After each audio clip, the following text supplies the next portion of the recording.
I stood alone at my husband's graveside, watching the last handful of dirt hit the mahogany casket, while my 3 children chatted and laughed 20 feet away like they were at a cocktail party instead of their father's burial. That image, that sound of their casual conversation floating over Harold's final resting place, would haunt me for months. But what came next would change everything.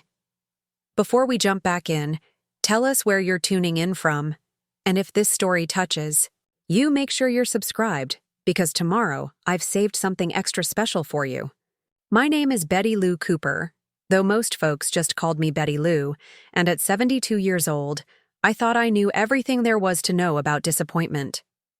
I'd buried my parents, watched friends fade away, survived Harold's 2 heart attacks, and a stroke that left him wheelchair-bound for the last 3 years of his life. But nothing, absolutely nothing, had prepared me for the complete abandonment I felt standing in that cemetery on a cold Tuesday morning in March, surrounded by strangers who showed more respect for my deceased husband than his own flesh and blood. Harold and I had been married for 48 years. We'd built Cooper's Hardware from nothing more than a dream and a small loan from his brother. What started as a tiny shop on Maple Street grew into 3 locations across Jefferson County, employing over 40 people and serving as the backbone of our small community of Millbrook. Harold was the face of the business, charming customers with his easy laugh and encyclopedic knowledge of everything from plumbing fixtures to garden seeds. But I was the backbone. I managed the books, handled the vendors, scheduled the employees, and kept the whole operation running smoothly while raising our 3 children and maintaining our home. Our oldest, Rebecca, was now 45 and lived in Chicago with her investment banker husband. She had 2 teenage sons I barely knew, despite sending them birthday cards and Christmas gifts every year. Rebecca had always been ambitious, even as a child, but somewhere along the way, ambition had hardened into cold calculation. She visited maybe twice a year, usually around holidays, and those visits felt more like obligations than genuine affection. Michael, our middle child at 42, had followed in Harold's footsteps and worked at the hardware store, though calling it work was generous. He showed up when he felt like it, spent most of his time chatting with customers about fishing or complaining about the younger employees, and collected a paycheck that was far more than his contributions warranted. He lived in a house Harold and I had bought for him after his second divorce, drove a truck we'd purchased, and somehow still managed to ask for money every few months. Then there was Sarah, our baby at 38. Sweet Sarah, who'd struggled with addiction in her 20s before getting clean and having 2 beautiful daughters. She'd been the one I thought understood struggle, understood what it meant to rebuild your life from nothing. She worked part-time at a veterinary clinic and lived in a small apartment across town. Of all our children, she was the one who called.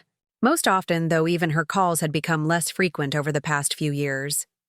The morning of Harold's funeral, I woke before dawn in our empty house on Elm Street.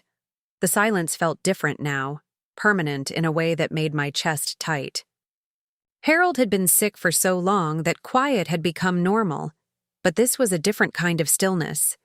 This was the quiet of a life chapter ending, of 48 years of partnership dissolving into memory. I'd laid out my black dress the night before, the one I'd worn to Harold's company Christmas parties for the past decade.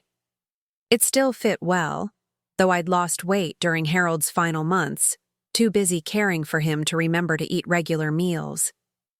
I applied my makeup carefully, the way my mother had taught me all those years ago, because Harold always said I was prettiest when I took time with my appearance. Even now, even at his funeral, I wanted to look the way he would have liked. The funeral home had done a beautiful job with the service. Harold looked peaceful in his best suit, the navy one he'd worn to Rebecca's wedding and Michael's high school graduation. I'd chosen white roses for his casket because they were his mother's favorite, and the sanctuary at First Methodist was filled with arrangements from the business community, his fishing buddies, and neighbors who'd known us for decades. What struck me most was how many people came. The sanctuary was nearly full, with folks standing in the back and spilling into the fellowship hall where speakers had been set up. Harold had touched so many lives through the hardware store, through his volunteer work with the volunteer fire department, through his quiet generosity that most people never knew about. He'd paid for more than one family's groceries during hard times, had donated materials for the new playground at the elementary school, and had never once asked for recognition. But where were my children during all of this? Rebecca sat in the front pew checking her phone periodically, whispering to her husband about work calls that apparently couldn't wait even for her father's funeral. Michael kept stepping outside, claiming he needed air but really sneaking cigarettes despite promising Harold he'd quit years ago. Sarah held her daughters close, which I appreciated, but spent most of the service staring out the stained glass. Windows like her mind was somewhere else entirely. After the service, as people filed past offering condolences and sharing memories of Harold, I watched my children with growing clarity. They accepted sympathy with polite nods and appropriate expressions, but there was something performative about it all, like they were playing roles they'd rehearsed but didn't really feel. When Mrs. Henderson, who'd known our family since the children were small, told Rebecca how proud Harold had been of her success, Rebecca simply said thank you and immediately turned to the next person in line. No stories, no shared memories, no acknowledgement of the man who'd worked 60-hour weeks to pay for her college education. The graveside service was small, just family and close friends. Harold's plot was in the older section of Millbrook Cemetery, under a massive oak tree that provided shade in summer and a carpet of golden leaves each fall. The pastor said a few final words. The funeral director handed me the flag from Harold's casket. Harold had served 2 years in the Army before we met, and then it was over. That's when it happened. That's when I truly saw my children for who they'd become. As the small crowd began to disperse, offering final hugs and promises to check on me soon, I expected my children to stay close, to walk with me to the car, to maybe suggest we all go somewhere together to process what had just happened. Instead, Rebecca immediately pulled out her phone and started making calls about rescheduling meetings. Michael lit up a cigarette and began talking loudly with his buddy Dave about plans to go fishing that weekend. Sarah corralled her daughters and started discussing what they wanted for lunch. I stood there beside Harold's grave, still holding the folded flag, watching my children treat their father's burial like it was an inconvenience that had finally ended. They weren't grieving. They weren't reflecting. They weren't even acknowledging that something profound had just occurred. They were ready to move on, to get back to their lives, to leave Harold and apparently me behind in that cemetery. Rebecca approached me first, but not to offer comfort or to suggest we spend time together. She glanced at her watch and said, "Mom, I need to get back to Chicago tonight. I've got an early meeting tomorrow that I absolutely cannot miss." She gave me a quick hug, the kind you'd give an acquaintance, and added, "I'll call you this week to check in." Michael was next, still holding his cigarette and smelling like smoke and aftershave. "Mom, I'm gonna head out too. This has been really hard, you know. I need some time to process." He hugged me briefly and then said something that made my blood run cold. "We should probably talk soon about Dad's stuff, about the business and the house and all that. No rush, but you know, eventually." Sarah was the last to leave, and I had hoped, foolishly perhaps, that she might be different. She did seem more emotional than her siblings, and she held me longer when she hugged me. But then she said, "Mom, I need to get the girls home for naps, and I've got to work tonight. But maybe we can have coffee this weekend?" She paused, looking around at the grave, the flowers, the lingering funeral director. "Are you going to be okay getting home?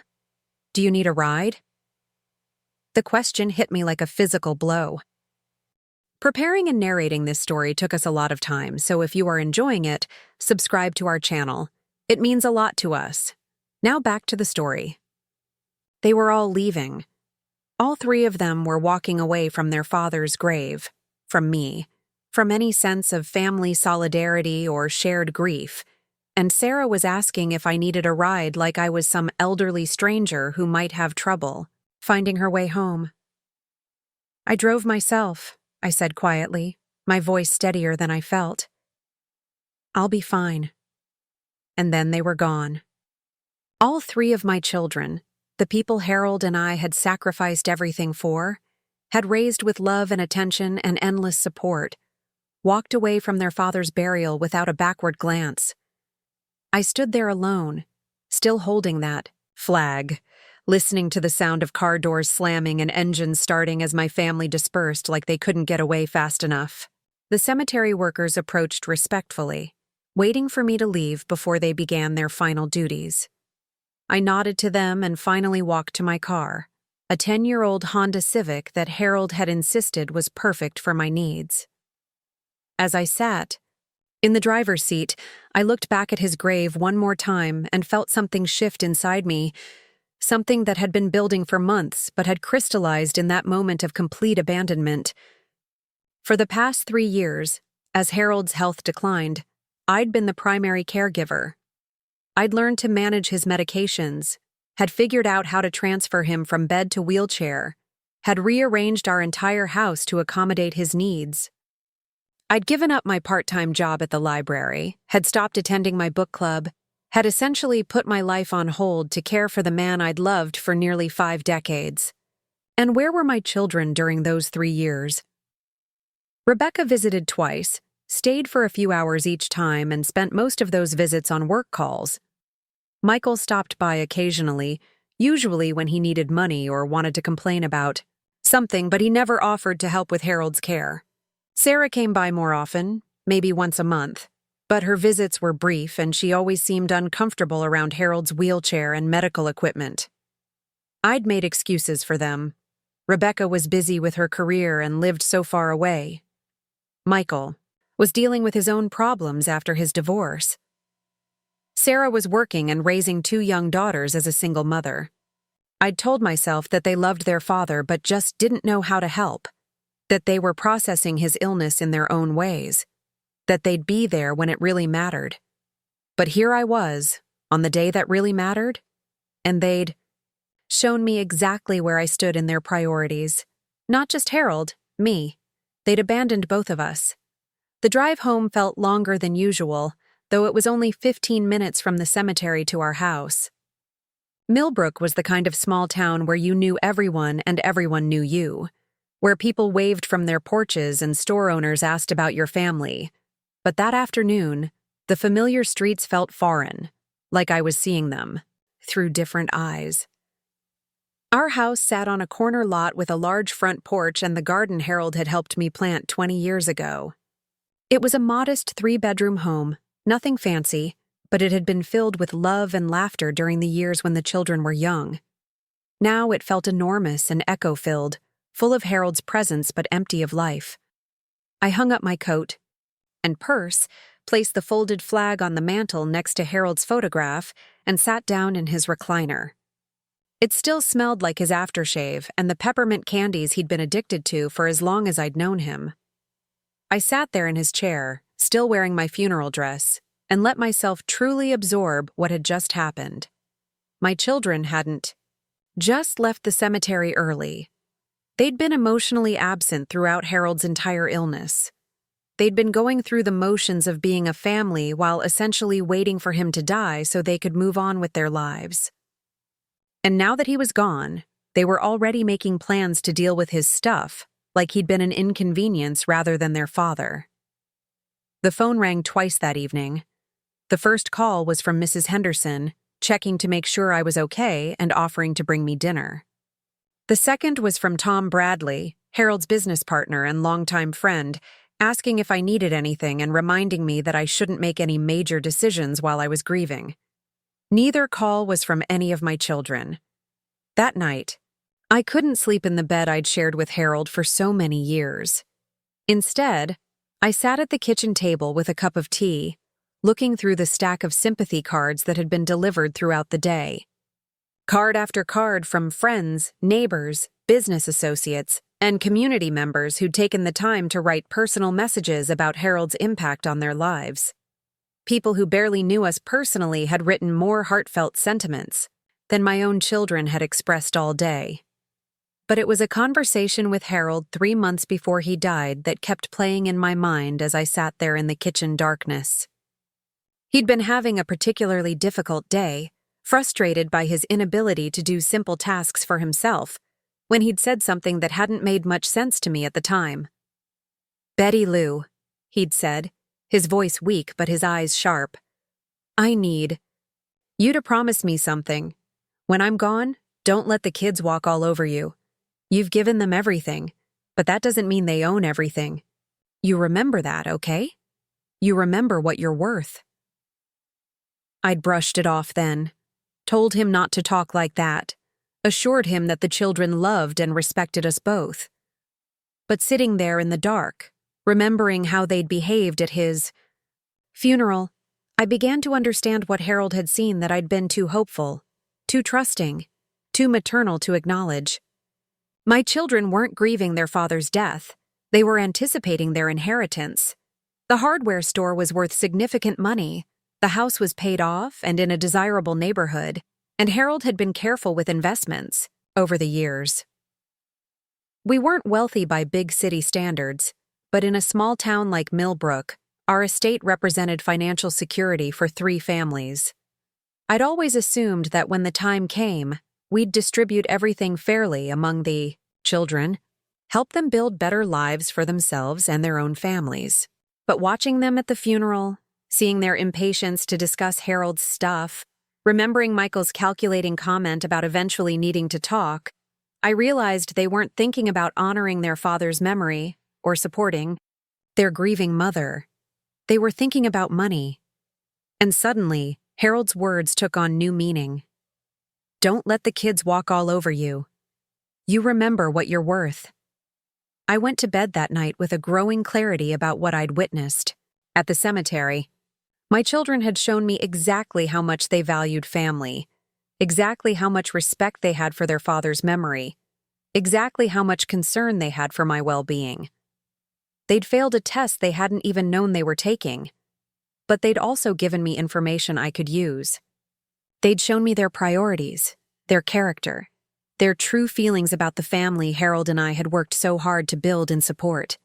And now it was up to me to decide what to do with that information.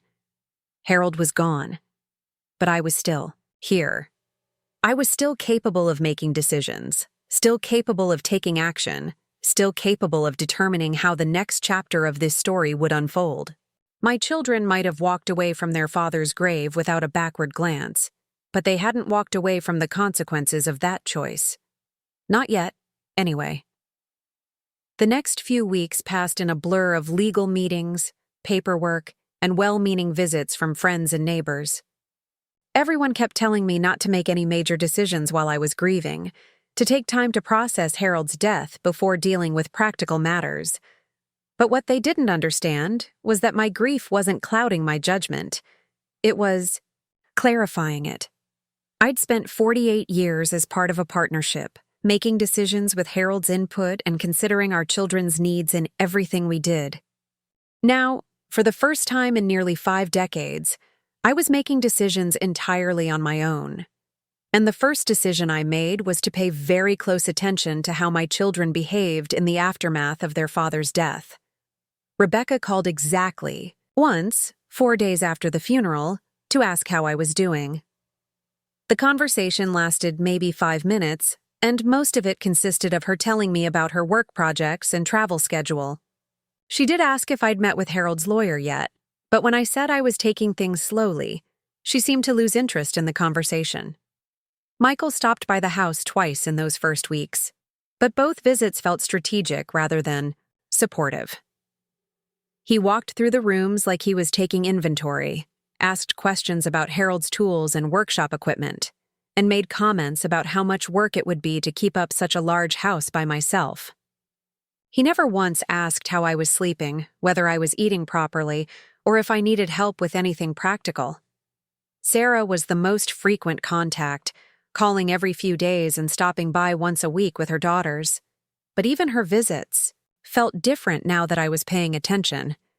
She'd hug me and ask how I was doing, But then she'd spend most of the visit talking about her own problems, her work schedule, her financial struggles. When I mentioned feeling lonely or overwhelmed, she'd nod sympathetically, but then redirect the conversation back to herself. What struck me most was that none of them seemed to be grieving their father. There were no tears, no shared memories, no moments of missing him that they wanted to discuss with me. It was as if Harold had been a distant relative they'd felt, obligated to bury, rather than a father they'd loved and lost. But the real revelation came 3 weeks after the funeral, when Rebecca called to schedule a family meeting. "Mom," she said in her crisp, businesslike tone, "I think it's time we all sat down and talked about Dad's estate. I know you're still processing everything, but there are financial implications we need to address, and the longer we wait, the more complicated things could become." I asked what kinds of complications she was referring to, and her answer chilled me to the bone. Well, for one thing, there could be tax implications depending on how assets are distributed. And the business needs decisions made about its future operations. Plus, that house is way too big for you now, and maintaining it is going to be expensive. We need to start making practical decisions about what makes sense going forward. Practical decisions. Tax implications. What makes sense going forward? She was talking about dismantling the life Harold and I had built together, like it was a business transaction that needed to be optimized for efficiency. I agreed to the meeting, told her to coordinate with Michael and Sarah, and suggested they come to the house the following Saturday afternoon. But as soon as I hung up the phone, I knew exactly what that meeting was going to be. They weren't coming to support me through a difficult transition. They were coming to claim their inheritance and figure out the most expedient way to liquidate their father's life. That night, I sat in Harold's chair again and really looked around our home. Every piece of furniture, every photograph, every small decoration had a story. The oak dining table where we'd eaten thousands of meals and helped the children with homework. The bookshelf Harold had built by hand to hold my growing collection of novels. The piano none of the children had wanted to practice, but that had filled the house with music during my own childhood when I'd played for my parents. This wasn't just a house that was too big for me now. This was the physical manifestation of a lifetime spent building something meaningful, something lasting, something worth preserving. But my children saw it as an asset to be liquidated, a burden to be eliminated, a problem to be solved. And the business, Cooper's Hardware, the enterprise Harold had poured his heart into for 30 years, that had supported our family and employed dozens of community members, that had been part of Millbrook's economic foundation, my children saw that as just another asset to be optimized or sold off to the highest bidder. I realized then that I had a choice to make. I could go along with their practical plans, could let them divide up Harold's legacy like they were splitting up the contents of a garage sale, could fade into the background and let them make decisions about my own future. Or I could remember what Harold had told me. Don't let the kids walk all over you. You remember what you're worth. The problem was, I wasn't entirely sure what I was worth anymore. For so many years, my identity had been tied up in being Harold's wife, the children's mother, the woman who made everything run smoothly behind the scenes. Now Harold was gone. The children clearly didn't need or want me in any meaningful way, and I was left trying to figure out who Betty Lou Cooper was when she wasn't defined by her relationships to other people. But maybe that was exactly what I needed to figure out. Maybe this was my opportunity to discover what I was worth, not to them, but to myself. The family meeting was scheduled for 2 o'clock on Saturday afternoon. I spent that morning cleaning the house, not because it needed it, but because I needed something to do with my hands while my mind raced. I made a pot of coffee and set out some cookies, the kind of hostess behavior that had become second nature over the decades of entertaining Harold's business associates and the children's friends. But as I arranged the cookies on my good china, I realized I was preparing for a performance, getting ready to play the role of accommodating mother and widow while my children carved up the life Harold and I had built together. and suddenly, I didn't want to perform anymore. I put the cookies back in the container, poured out the coffee, and sat down at the kitchen table with a legal pad and pen. If this was going to be a business meeting about Harold's estate, then I was going to treat it like one. I was going to ask questions, take notes, and make sure I understood exactly what they were proposing before I agreed to anything. Because Harold had been right about one thing. I did need to remember what I was worth. And part of figuring that out meant understanding exactly what my children thought I was worth to them.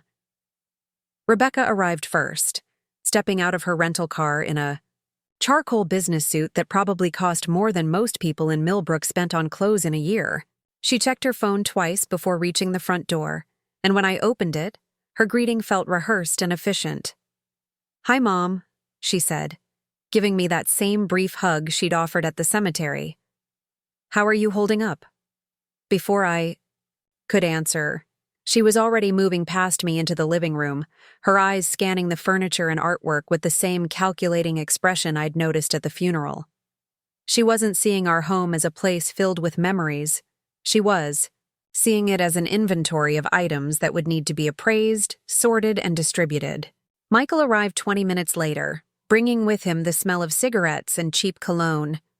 He'd made an effort to dress up, wearing khaki pants and a button-down shirt, but his hair was uncombed and there were coffee stains on his sleeve. He hugged me with more warmth than Rebecca had managed, but I could feel the restless energy in him, like he was anxious to get through whatever conversation we were about to have. Sarah was the last to arrive, 45 minutes late, with both daughters in tow. She looked frazzled and apologetic, explaining that Emma had spilled juice on her dress and they'd had to go back home to change. The girls, aged 6 and 8, ran immediately to the toy box I kept in the corner for their visits, the same wooden box Harold had built for our own children decades earlier. "Sorry, Mom," Sarah said, settling onto the couch next to Rebecca. "It's been one of those days, you know." I nodded and took my seat in Harold's chair, the legal pad balanced on my lap. The children exchanged glances when they saw it, subtle looks that suggested they'd already discussed what they wanted to accomplish during this meeting. Rebecca took charge, as she always did. "Mom, I know this is difficult timing, but there are some practical matters we really need to address. Dad's been gone almost a month now, and there are financial and legal issues that can't wait indefinitely." I asked what specific issues she was referring to, and she pulled out a folder from her briefcase. Inside were printouts and documents she'd apparently prepared in advance, a presentation designed to guide our conversation in the direction she wanted it to go. "Well, first there's the business," she said, spreading papers across the coffee table. "Cooper's Hardware is still operating, but without Dad there to run it, we need to make decisions about its future.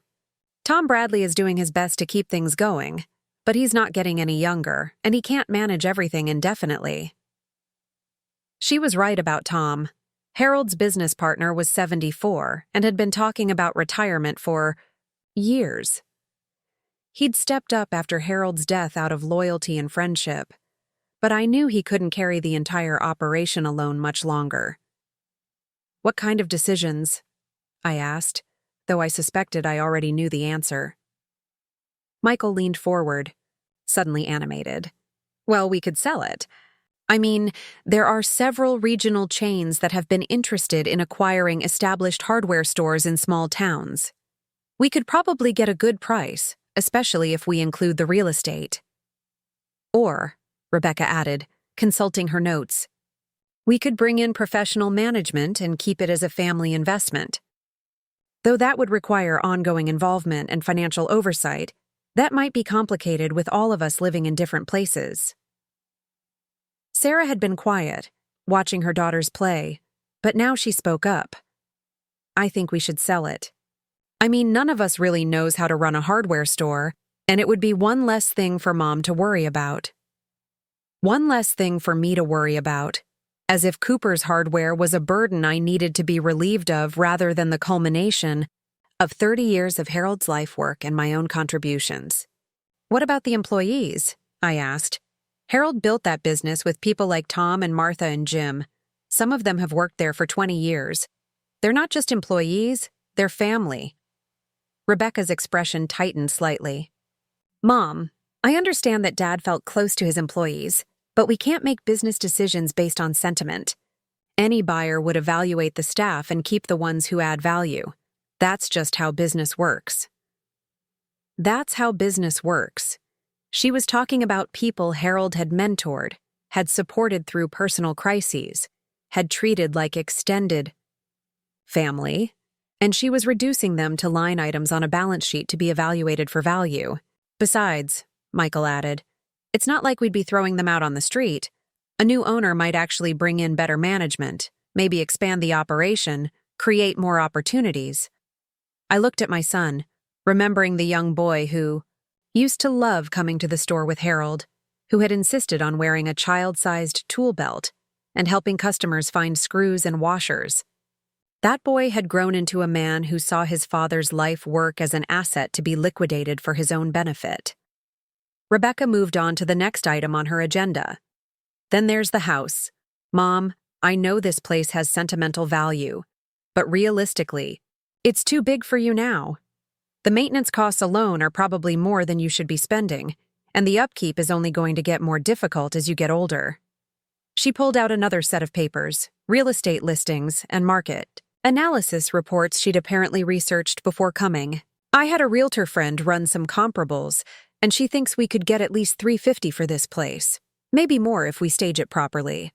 The lot size alone makes it attractive to buyers who might want to renovate or even tear down and rebuild. Tear down and rebuild.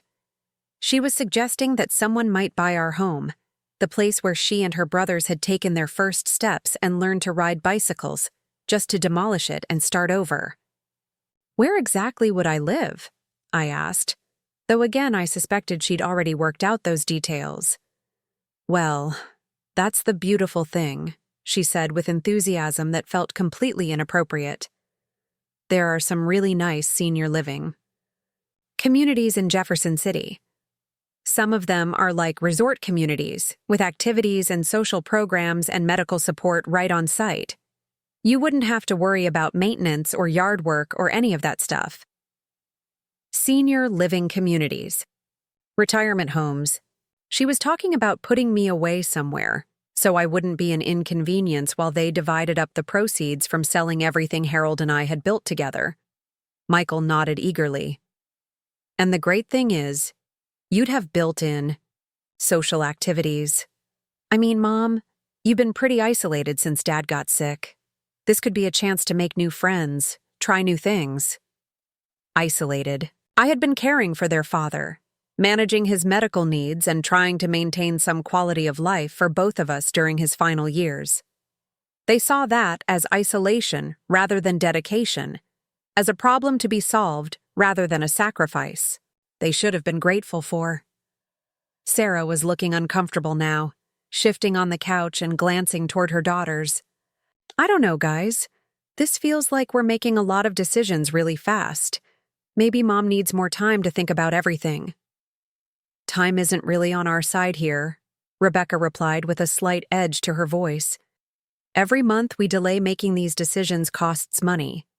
The business needs direction, this house needs maintenance, and there are tax implications for estate planning that get more complicated the longer we wait. I set down my pen and looked at my 3 children. Really looked at them, perhaps for the first time since they'd become adults. Rebecca, so polished and professional, treating our family meeting like a corporate restructuring. Michael, eager for his share of the proceeds, and already calculating what his portion might buy him. Sarah, uncomfortable with the conversation but unwilling to challenge her siblings. Let me ask you something, I said quietly. In all of these plans you've made, these decisions you think need to be implemented, where exactly do I fit in? The question seemed to catch them off guard. They exchanged glances again, and Rebecca cleared her throat. Well, Mom, obviously you're the primary beneficiary of Dad's estate. These are all suggestions for how to maximize your financial security and minimize your responsibilities so you can enjoy your retirement years. But what if I don't want to sell the business? What if I don't want to sell the house? What if I want to stay involved in the decisions about how things are managed? Another round of uncomfortable glances, and this time Michael spoke up. Mom, that's your choice, of course. But do you really want to deal with all the stress of running a business? You never really worked outside the home except for that part-time thing at the library. Never really worked outside the home. I had managed the books for Cooper's Hardware for 15 years. I had handled vendor relationships, employee scheduling, inventory management, and customer service. I had essentially run the administrative side of the business while Harold focused on sales and customer relationships. But in Michael's mind, that didn't count as real work. And honestly, Rebecca added, managing rental properties or business investments from a distance would be complicated for all of us. It would be much simpler to liquidate everything and set up trust funds or investment accounts that require minimal oversight. Simpler for whom, I wondered. Simpler for them to access their inheritance without having to maintain any connection to the family business or the community where they'd grown up. Simpler for them to take their money and disappear back into their own lives without looking back. What about Harold's wishes? I asked. What about what he wanted for the business, for our employees, for this community? Sarah shifted again, looking more uncomfortable. Mom, Dad never really talked to us about his wishes for the business.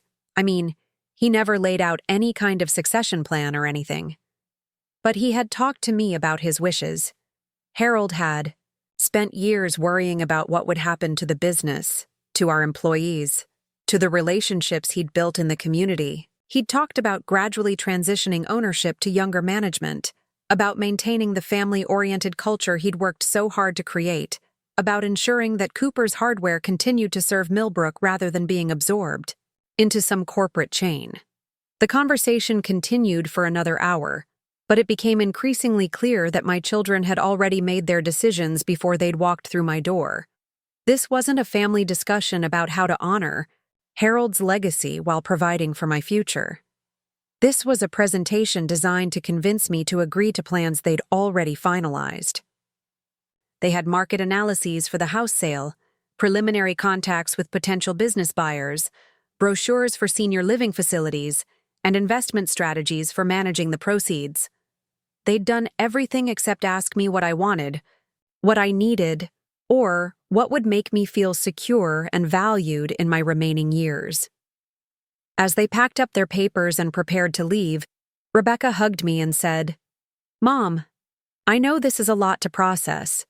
You don't have to make any decisions today, but I think you'll find that our suggestions really do make the most sense from a practical standpoint. Michael lingered after his sisters left, and for a moment I hoped he might say something personal, something that acknowledged the emotional weight of what we'd been discussing. Instead, he asked if I'd noticed any problems with Harold's truck, because he thought it might need some work before they decided whether to sell it or keep it in the family. Sarah was the last to leave, her daughters having fallen asleep on the couch during the adults' conversation. As she carried Emma to the car, she paused at the door. Mom, are you okay with all this? Really okay? For a moment, I considered telling her the truth. I considered explaining how it felt to sit in my own living room and listen to my children plan my future, like I was an elderly relative who needed managing, rather than their mother who deserved respect and input. I considered asking her why.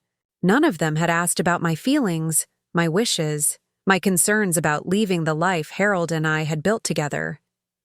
Instead, I nodded and said, I just need some time to think about everything. She hugged me, a real hug this time, and said, I love you, Mom. We all do. We just want what's best for you. After they left, I sat in the quiet house surrounded by the remnants of our family meeting. Coffee cups on the table, Sarah's daughter's toys scattered on the floor, the financial documents Rebecca had left for me to review. I felt like I was sitting in the aftermath of a storm, trying to assess the damage and figure out what was still standing. What struck me most was that throughout the entire conversation, not one of my children had asked me what I wanted. They'd presented their plans as if they were doing me a favor, as if liquidating Harold's legacy and putting me in assisted living was a gift they were offering rather than a future they were imposing. They'd talked about what made sense, what was practical, what would maximize financial returns and minimize ongoing responsibilities. But they'd never asked what would make me happy, what would help me feel connected to the life I'd built with Harold, what would allow me to maintain some sense of purpose and independence. I picked up the brochures Rebecca had left about senior living communities. Sunny Hills Retirement Village, Golden Years Active Living, Autumn Meadows Senior Community.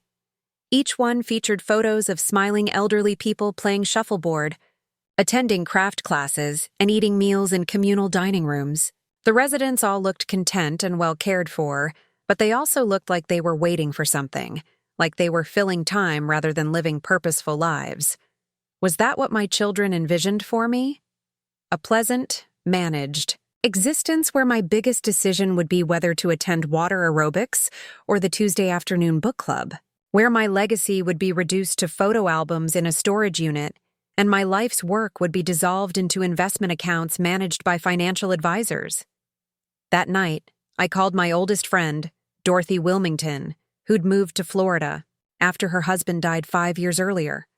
We'd grown up together in Millbrook, had been each other's maid of honor, had raised our children as close as cousins.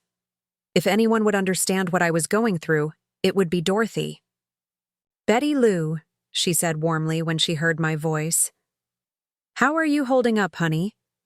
I've been thinking about you constantly since Harold passed." I told her about the family meeting, about my children's plans for the business and the house, about their suggestions for my future living arrangements. Dorothy listened without interrupting, making small sounds of understanding and concern. When I finished, there was a long pause before she spoke. "Oh, honey, I went through something similar when Robert died. Not exactly the same, but the kids had all kinds of ideas about what I should do, where I should live, how I should spend my remaining years." "What did you do?" "Well, I moved to Florida like they suggested, and you know what? I've been miserable ever since." Her voice was heavy with regret. "Don't get me wrong, the weather's nice, and the facilities here are beautiful. But I miss my home. I miss my community. I miss feeling like I belonged somewhere that mattered to me." She paused, and I could hear the television in the background, some game show with cheerful music and applause. "The thing is, Betty Lou, once you let other people make decisions about your life, even people who love you, it's really hard to take that control back. They start seeing you as someone who needs managing rather than someone who's capable of managing herself." After we hung up, I sat in Harold's chair and thought about what Dorothy had said. My children weren't necessarily trying to hurt me. They were trying to solve what they saw as problems. An elderly mother living alone in a big house, a business that needed management, financial assets that required oversight. They were approaching my life like a project that needed organizing. But in their rush to find practical solutions, they'd forgotten that I wasn't a problem to be solved. I was a person with preferences, capabilities, dreams, and the right to determine my own future. I was someone who'd been making decisions and managing responsibilities for 72 years. Someone who'd helped build and run a successful business. Someone who'd raised 3 children and cared for an ailing husband. I was also someone who was just beginning to understand that respect isn't automatically granted based on age or relationship. It has to be demanded, maintained, and sometimes fought for. Over the next few days, I found myself paying attention to details I'd never noticed before. The way Rebecca's emails about estate planning were addressed to mom and family, as if I were one participant among many rather than the primary decision maker. The way Michael stopped by to pick up tools from Harold's workshop without asking, as if he'd already inherited them. The way Sarah's conversations always seemed to include subtle suggestions about how much easier my life would be if I didn't have so many responsibilities. They were already treating Harold's estate like it belonged to all of us equally, already making assumptions about what would happen to our possessions and property.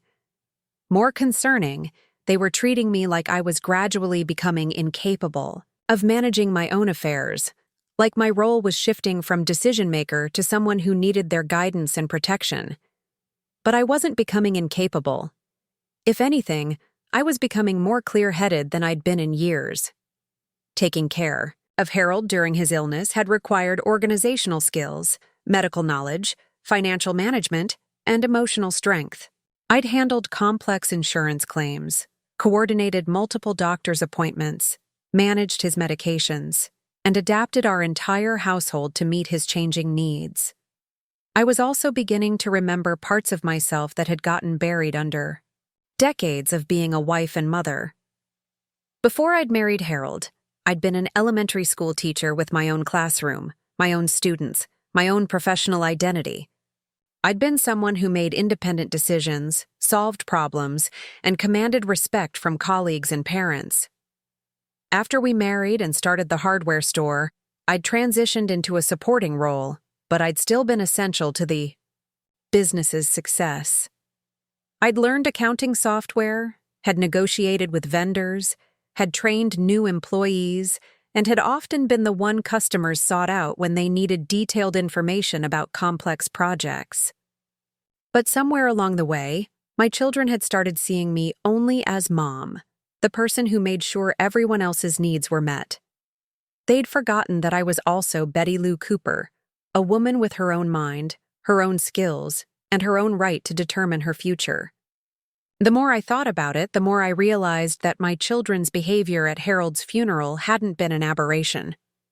It had been the culmination of a pattern that had been developing for years. They'd been gradually distancing themselves from our family, from the business, from the community where they'd grown up. They saw Millbrook as a place they'd escaped from, rather than a place that had shaped and supported them. And they saw Harold and me as people from their past, rather than ongoing relationships that required investment and attention. We'd become obligations to be managed rather than parents to be loved and respected. This realization might have devastated me a month earlier, when I was still hoping that Harold's death would bring our family closer together. But now, with the clarity that comes from being truly seen for who you are, I found myself feeling something unexpected. I felt powerful. For the first time in years, I wasn't worried about disappointing someone else or failing to meet their expectations. I wasn't trying to keep peace in the family or make sure everyone felt comfortable. I was simply trying to figure out what I wanted, what I needed, and what I was willing to accept. And what I was discovering was that I wasn't willing to accept being managed by people who'd shown up to their father's funeral like it was an inconvenience. I wasn't willing to have my future decided by children who saw Harold's life work as nothing more than assets to be liquidated. I wasn't willing to be grateful for suggestions that would strip away everything meaningful in my life under the guise of making things simpler. I was 72 years old, not 92. I was grieving, not incompetent.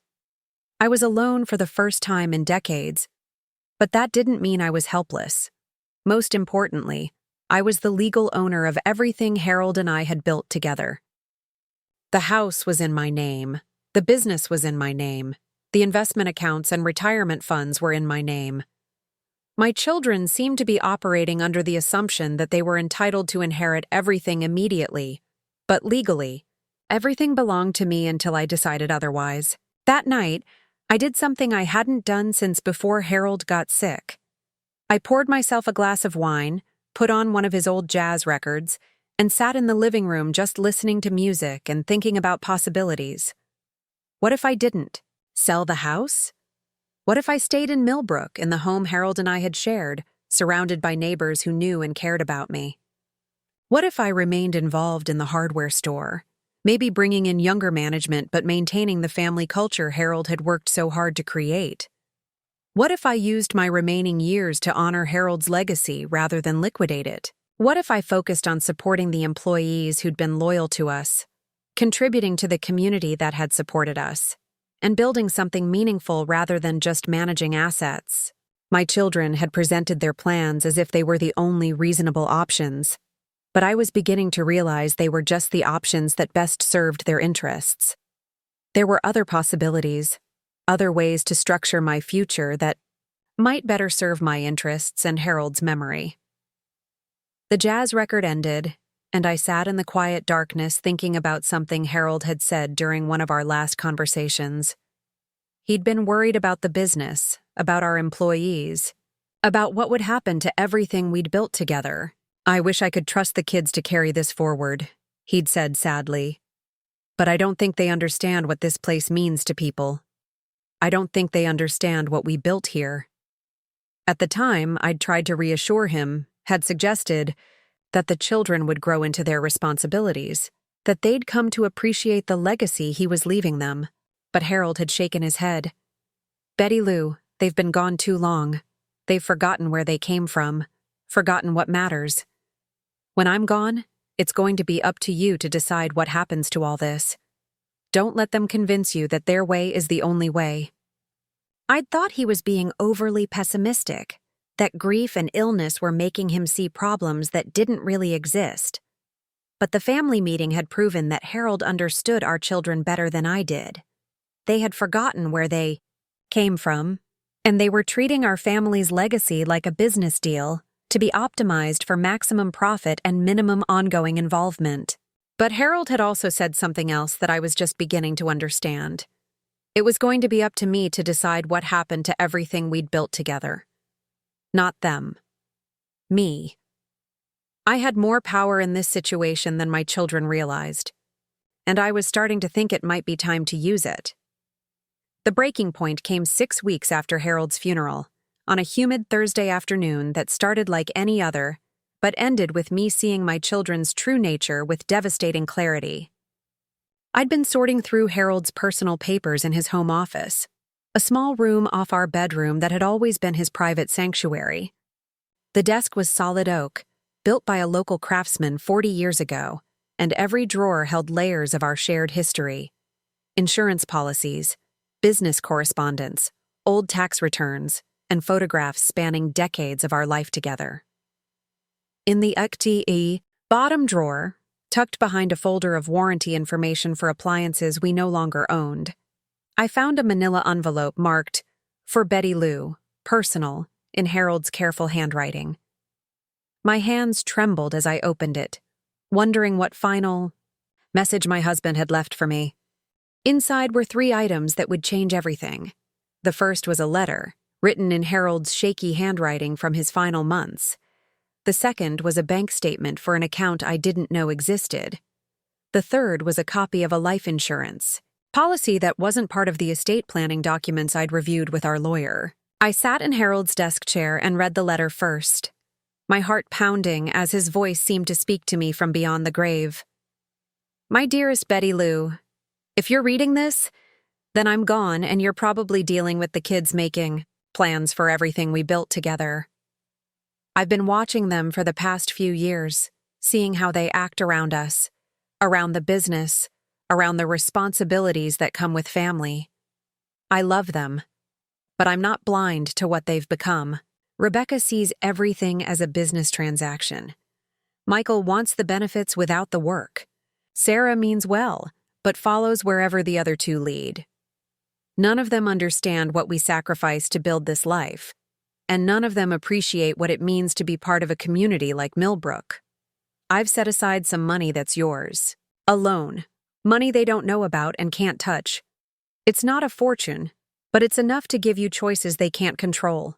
Use it however you see fit, but remember that you don't owe them everything just because they're our children. Love doesn't mean letting people walk all over you. The insurance policy is also separate from the estate. Tom Bradley is the beneficiary, with instructions to use it for employee bonuses and business improvements. I couldn't trust the kids not to eliminate jobs and sell off everything the first chance they got. You're stronger than you know, Betty Lou. Don't let them convince you that you're too old or too fragile to make your own decisions. You've been making good decisions for 72 years, and being a widow doesn't change that. All my love. Harold P.S. Check the account statements carefully. You'll see I've been setting aside money from the business for the past 5 years. It was supposed to be a surprise for our 50th anniversary, but I want you to have it now for whatever makes. You happy? I read the letter 3 times before the words fully sank in. Harold had known. He'd seen what I was only beginning to understand about our children's attitudes and priorities. More than that, he'd taken steps to protect me and the employees, who'd been loyal to us. The bank statement showed an account with over $200,000. Money Harold had quietly transferred from business profits over several years. The life insurance policy was for another $100,000, designated specifically for employee benefits and business improvements. I sat in that chair for over an hour, crying partly from grief at Harold's final gift and partly from relief at discovering I had more options than my children realized. Harold had given me the financial freedom to make choices based on what I wanted, rather than what was most convenient for Rebecca, Michael, and Sarah. But my moment of peace was shattered by the sound of voices in the kitchen. I heard the back, Dr. Open, followed by Michael's laugh and a woman's voice I didn't recognize. I quickly put Harold's letter and the financial documents back in the envelope and went to see who had entered my home without knocking or calling first. In the kitchen, I found Michael and a woman I'd never seen before. She was maybe 35, blonde, wearing tight jeans and a low-cut blouse, and she was examining my dishes like she was appraising them for a yard sale. "Oh, hey, Mom," Michael said casually, as if bringing strange women into my house without permission was perfectly normal. "This is Crystal. She's helping me figure out what Dad's tools are worth." Crystal looked up from the china cabinet and smiled with too many teeth. "Your son says you're thinking about downsizing. I run an estate sale business, and I have to say, you've got some really nice pieces here. That china set alone could bring in several $100s. I felt something cold settle in my stomach. "Michael, what exactly is going on here?" He had the grace to look slightly embarrassed, but not enough to actually apologize. "Well, we talked about how you're going to need to make some decisions about the house and everything.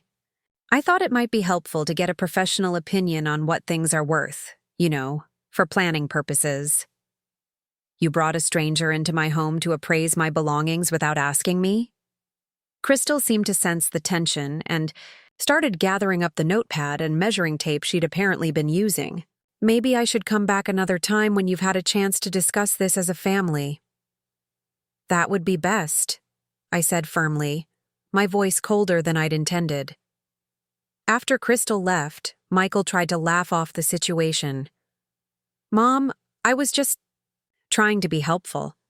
I mean, eventually you're going to need to know what this stuff is worth, right? I was saving you the trouble of having to deal with it yourself." "Michael, sit down." Something in my tone must have surprised him because he immediately pulled out a kitchen chair and sat, looking suddenly like the little boy who'd been caught breaking something valuable.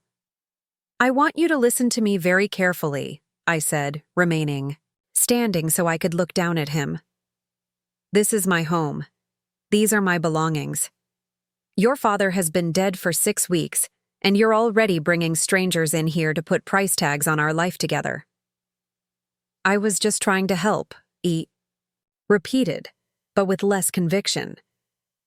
"No, you weren't trying to help me. You were trying to help yourself. You were trying to speed up the process of liquidating everything so you could get your inheritance faster." His face flushed red, and for a moment I saw a flash of anger that reminded me uncomfortably of his teenage years. "That's not fair, Mom. We're all just trying to figure out the best way to handle Dad's estate. Harold's estate belongs to me until I decide otherwise, and I haven't decided anything yet." Michael stood up abruptly, his chair scraping against the floor. "Mom, you're being unreasonable. You can't keep everything exactly the way it was just because you're having trouble letting go. Dad's gone, and we all have to deal with reality." "What reality is that, Michael?" "The reality that you're 72 years old and living alone in a house that's too big for you, trying to manage assets and investments that you don't understand, holding on to a business that you can't run by yourself. There it was, the core of how my children saw me. Too old, too fragile, too incompetent to manage my own life. In Michael's mind, I wasn't a capable woman who'd helped build and run a successful business for decades. I was an elderly burden who needed them to make decisions for me. "Get out," I said quietly. "What?" "Get out of my house. Now." Michael stared at me, clearly shocked by my response. "Mom, come on, don't be like this. I was just trying to help." "Michael, you brought a stranger into my home without my permission to appraise my belongings like I'm already dead. You've been pressuring me to make decisions about my future based on what's most convenient for you and your siblings. You just told me I'm too old and stupid to manage my own affairs. Now, I'm telling you to leave." He looked like he wanted to argue, but something in my expression must have convinced him that I was serious. He grabbed his keys from the counter and headed toward the door, but paused in the doorway.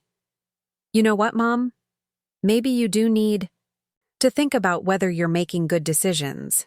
This isn't like you." "You're right," I said. "The old me would have apologized for making you uncomfortable and thanked you for trying to help. But the old me was a fool." After he left, I stood in my kitchen shaking with a combination of anger, hurt, and something that felt surprisingly like liberation. For the first time since Harold's funeral, I'd stood up for myself. I'd drawn a line and enforced it, and the world hadn't ended. But my sense of empowerment was short-lived. Less than an hour later, my phone rang. It was Rebecca, and her voice had the sharp edge it took on when she was handling a crisis at work. "Mom, Michael called me. He's very upset about what happened today." "I imagine he is. He said you threw him out of the house for trying to help you get organized." Took a deep breath and gave Rebecca the same explanation I'd given Michael. I told her about finding Crystal in my kitchen, about feeling ambushed and disrespected, about needing my children to ask before making decisions that affected my life. "Mom," Rebecca said with exaggerated patience, "I think you're overreacting. Michael was just trying to be proactive. We're all going to need to deal with these practical matters eventually. When I'm ready to deal with them, I'll let you know." "But that's exactly the problem. How long are you going to wait? How long are you going to keep everything in limbo while you avoid making necessary decisions?" The word necessary hit me like a slap. Necessary for whom? Necessary for my children who wanted to inherit their father's legacy immediately so they could convert it to cash and move on with their lives? Not necessary for me. Not necessary for Harold's employees. Not necessary for anyone except the people who saw our family's history as an inconvenience to be resolved as quickly as possible. "Rebecca, I'm going to ask you the same question I asked Michael. When did you start thinking of me as incompetent?" There was a pause, and when she spoke again, her voice was more measured, but no less condescending. "Mom, nobody thinks you're incompetent. But you've been through a traumatic loss, and grief can affect judgment. We're just trying to make sure you don't make decisions you'll regret later." Grief can affect judgment. She was using my mourning for Harold as evidence that I couldn't be trusted to make rational decisions about my own life. In Rebecca's professional world, this probably seemed like reasonable risk management. But to me, it felt like she was pathologizing my reluctance to immediately liquidate everything meaningful in my life. "What if I told you I don't want to sell the house?" I asked. "What if I told you I want to stay involved in the hardware store? What if I told you I'm not interested in moving to a retirement community?" Another pause, longer this time. "Mom, we'd support whatever decision you make, of course. But we'd also want to make sure you'd really thought through all the implications. Living alone in that big house, trying to manage business operations at your age, turning down opportunities for social interaction and medical support at my age." There it was again, the assumption that being 72 made me incapable of understanding my own needs and preferences. the assumption that I should be grateful for their guidance instead of resentful of their interference. "Rebecca, I need to go. I have some thinking to do." "Mom, please don't shut us out. We love you, and we want what's best for you." After I hung up, I realized that this was my rock-bottom moment. Not the funeral, not the family meeting, but this afternoon when I'd discovered that my children had progressed from planning my future without consulting me to actively taking steps to implement those plans without my permission. Michael bringing Crystal to appraise my belongings wasn't just presumptuous, it was a preview of how they intended to handle everything. They would make decisions, present them as helpful suggestions, and if I objected, they'd explain to me why I was being unreasonable or emotional or unable to think clearly due to my age and grief. They weren't trying to help me navigate a difficult transition. They were trying to manage me like I was a problem that needed solving. That evening I called Sarah, hoping that my youngest child might be different from her siblings, might show some understanding of how I was feeling. But that conversation was perhaps the most devastating of all. "Mom," she said softly, "Michael and Rebecca called me about what happened today. They're really worried about you." "Worried about what?" "Well, you're not acting like yourself. You're being confrontational and suspicious when people are just trying to help. And they said you seemed really angry, which isn't like you at all." Not like me at all. Sarah was right about that. The old me would have apologized to Michael for misunderstanding his intentions. The old me would have thanked Rebecca for her concern about my judgment. The old me would have felt guilty for causing family tension during an already difficult time. But the old me had also allowed myself to become invisible, had accepted being dismissed and overlooked, had prioritized keeping peace over demanding respect. And where had that gotten me? Standing alone at my husband's grave while my children planned how to divide up our life's work, like it was a business they'd inherited, rather than a legacy they should honor. "Sarah, let me ask you something. Do you think I'm losing my mind?" "Of course not, Mom. But you have been under a lot of stress, and sometimes stress can make people act differently than they normally would. What if this is how I normally would act if people treated me with respect instead of like a burden that needs managing?" Silence on the other end of the line, and then Sarah's voice, smaller and more uncertain. "Mom, I don't understand what you mean." And that was the problem. None of my children understood that their behavior toward me had changed, that their attitude had shifted from respect to management, from seeking my input to informing me of their decisions. They couldn't see that their treatment of me was disrespectful, because they'd convinced themselves that they were helping me. In their minds, they were the responsible adults taking care of an elderly parent who was struggling to cope with loss and change. In my mind, I was a competent woman being pushed aside by children who'd forgotten that I was still their mother, still a person with my own mind and will and right to self-determination. After Sarah hung up, promising to check on me more often, and encouraging me to talk to someone about my grief, I sat in Harold's chair and felt the full weight of my isolation. My husband was gone, my children saw me as a problem to be managed, and I was more alone than I'd ever been in my entire life. But I wasn't powerless. Harold's hidden letter and bank account had shown me that I had more financial resources than my children knew about. More importantly, his final message had given me permission to stop trying to please everyone else and start focusing on what I wanted and needed. I pulled out the envelope again and reread Harold's letter, paying particular attention to his warning about our children and his encouragement to make my own decisions. He'd seen this coming, had watched our children's attitudes shift over the years, and had taken steps to protect me from their well-intentioned interference. The next morning, I did something I hadn't done since Harold got sick.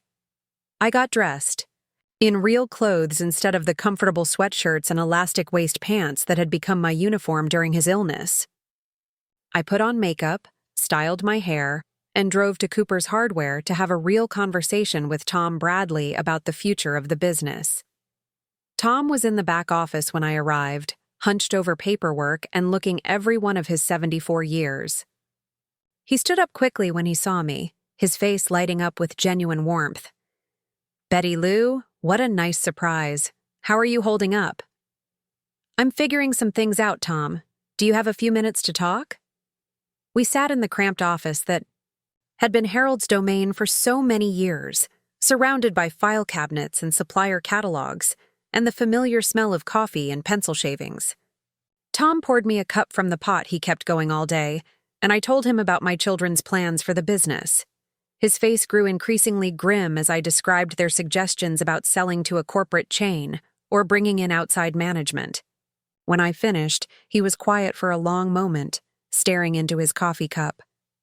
"I figured this might happen," he said finally.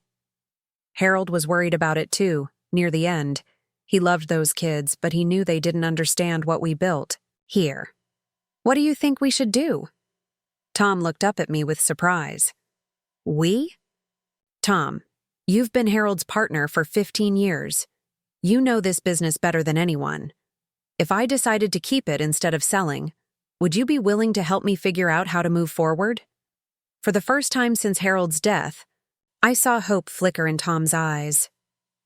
"Betty Lou, I'd be honored to help. I've got maybe 5 good years left in me, and I'd rather spend them teaching someone who cares about this place than watching it get absorbed into some corporate chain." We spent the next 2 hours talking about possibilities. Tom had ideas about bringing in younger management, about expanding our customer service programs, about partnering with local contractors and builders to increase our commercial sales. He'd been thinking about these things for years, but had never felt comfortable suggesting major changes while Harold was ill. "The thing is," Tom said, "this business could really thrive with the right leadership. We've got loyal customers, good relationships with suppliers, and a reputation in the Bow community that money can't buy.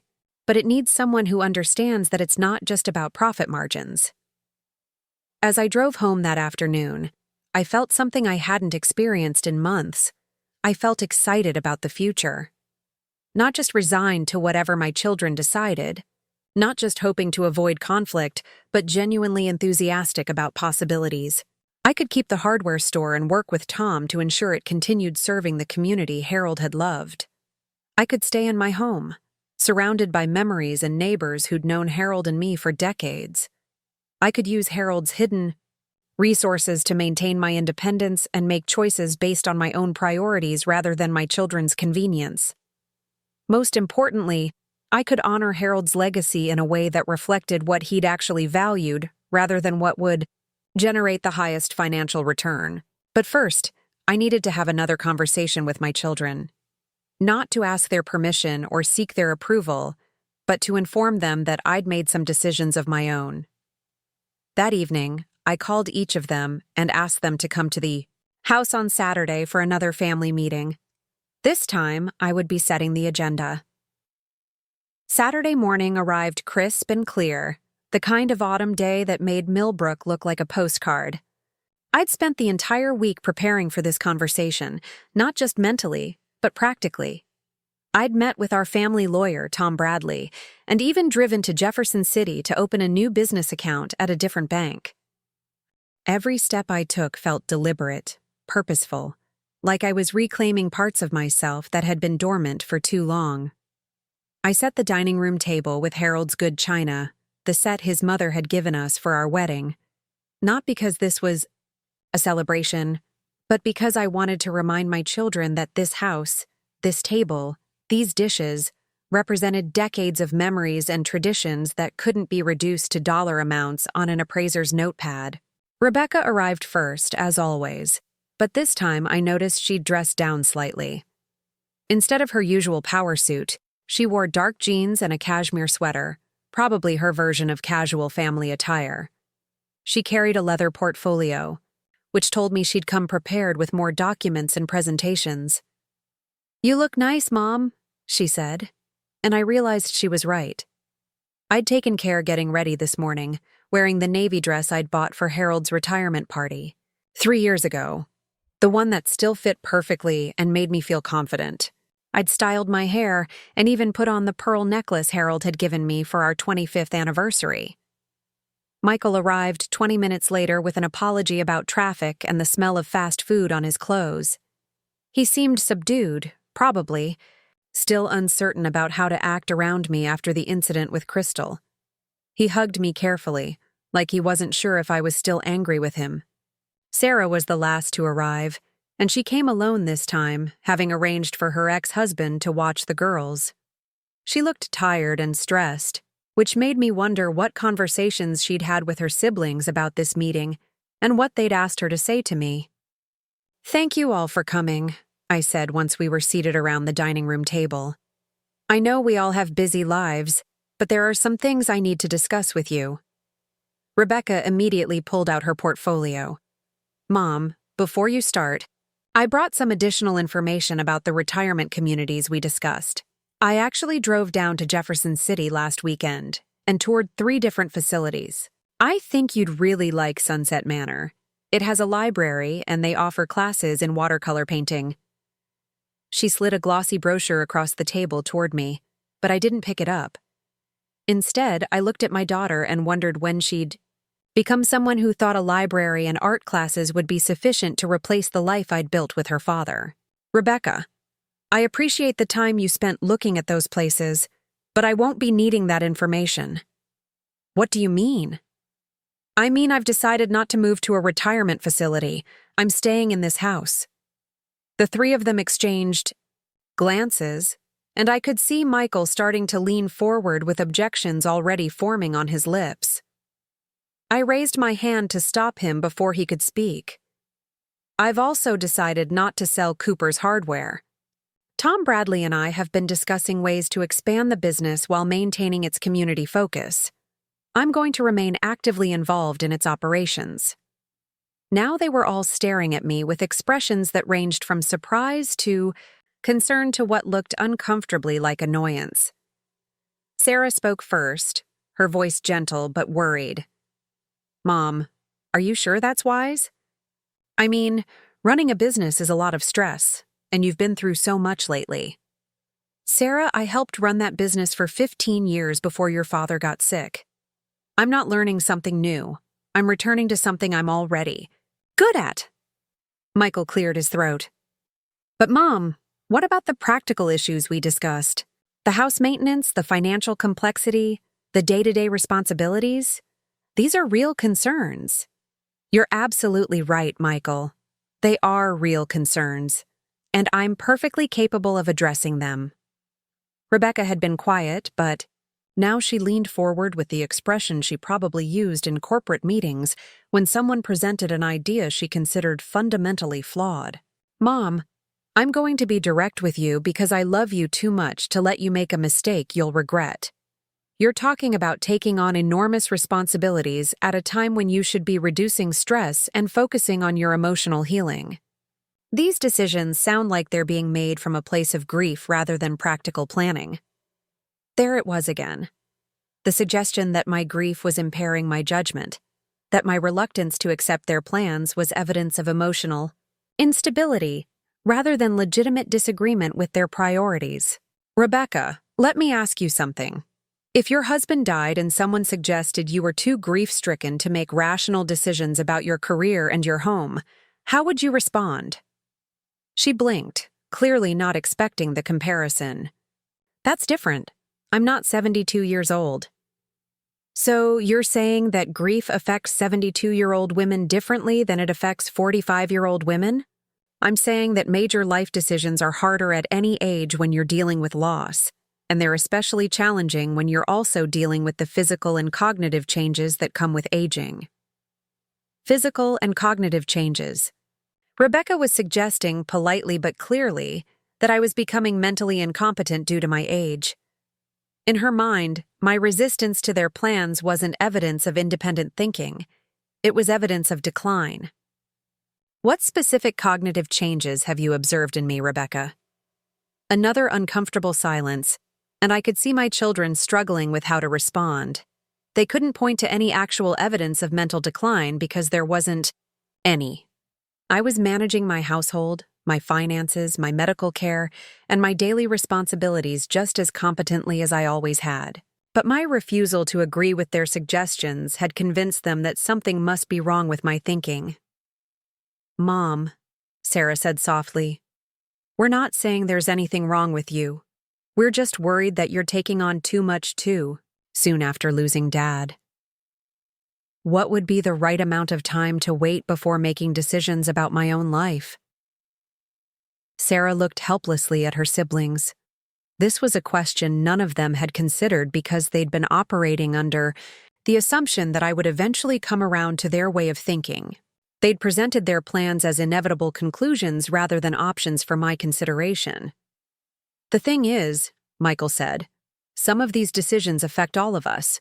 I mean, the business and the house are part of Dad's estate, and eventually they're going to be part of our inheritance. We just want to make sure everything is handled in a way that makes sense for the whole family." And there it was, the real issue underlying all of their concerns about my judgment and my well-being. Michael had just admitted that they saw Harold's legacy as their inheritance rather than my property. They were worried that my decisions might interfere with their financial expectations. "Michael, let me clarify something for you. Your father's estate belongs to me. The house is in my name, the business is in my name, and all of the investment accounts are in my name. You don't have an inheritance until I decide to give you one." The temperature in the room seemed to drop several degrees. Rebecca's face had gone pale, and Michael was staring at me like I'd spoken in a foreign language. "Of course, Mom," Rebecca said carefully. "Legally, everything belongs to you. But Dad always talked about keeping things in the family, about passing down what you built together to your children and grandchildren. Your father and I did talk about that, but we also talked about making sure his legacy was preserved and his values were honored. Selling the business to a corporate chain and putting me in assisted living doesn't accomplish either of those goals." I could see them struggling to process this shift in the conversation. They'd come here expecting to convince me to accept their plans, possibly with some minor modifications to address my concerns. They hadn't prepared for me to reject their entire approach and announce my own decisions. "Mom," Sarah said, "what if we try to compromise? What if you kept the house for now but let us help you bring in some management for the business? That way you wouldn't have all the day-to-day stress, but you could still be involved in major decisions." It was a reasonable suggestion, the kind of middle ground that the old me might have accepted as a way to keep peace in the family. But I'd learned something important over the past few weeks. Compromise with people who don't respect your autonomy usually means accepting a smaller version of what they want, rather than getting what you actually need. "Sarah, what kind of management are you talking about?"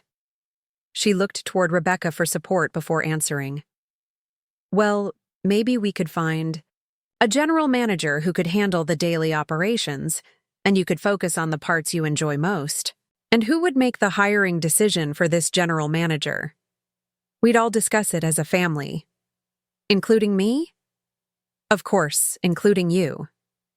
But I could see in their faces that family discussion meant the same thing it had meant during our first meeting.